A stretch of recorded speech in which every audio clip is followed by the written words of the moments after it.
sterling team, including Heta, our wonderful gallery manager, that brought you this Tiny Treasures show that we have surrounding us here. And I am incredibly proud of us today because the idea of the Tiny Treasures was born with a little seed as a fundraising venture, how to get to know our members, to grow our members base, and to know who's out there that would be interested in participating and hanging on these walls.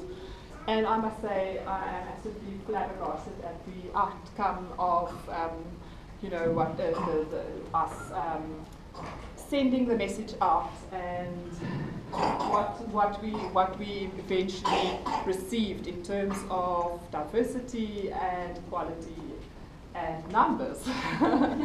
And I mean, just the crowd here, about just for we can see that there's an enormous interest, and we want to put art.b back on the map and remind everybody that we're here, and we want to reward our members with some of these member shows, so that you can all participate during the year in those member shows.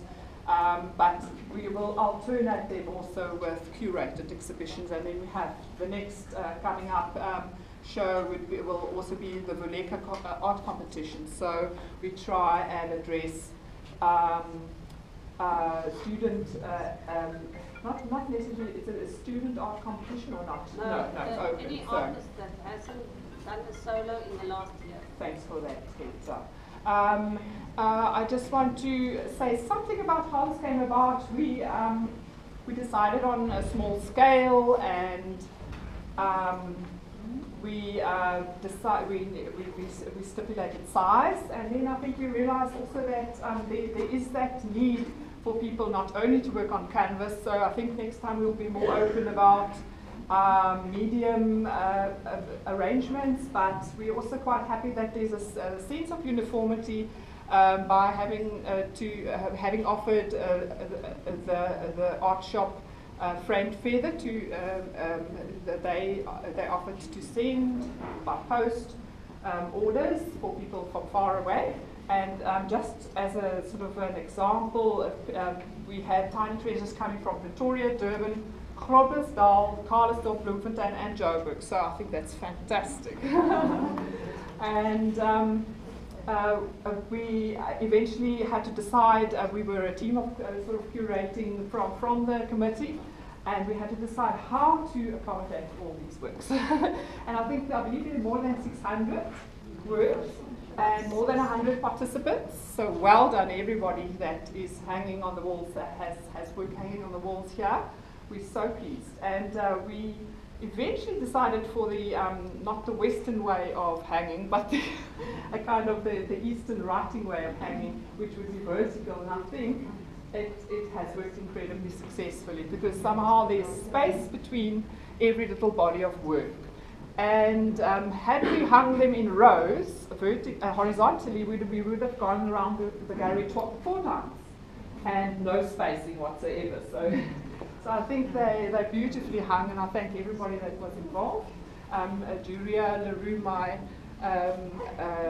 vice chair, will also say some words of thanks.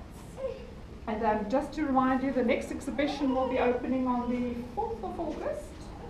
4th of August,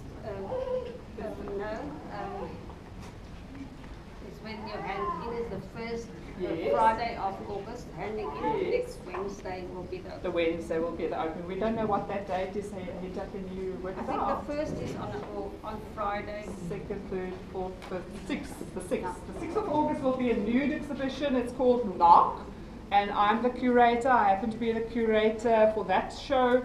And I will have I hope to have a nude model at the opening and some balls of clay. So I would love to have a sort of public participatory kind of event. And everybody can have to go at modeling the model. So I'm hoping I can get a very brave person to do that for us. Okay, so I hope to see you there. And over to Heta, who will explain how the same works tonight. Before I call Julia, I would just like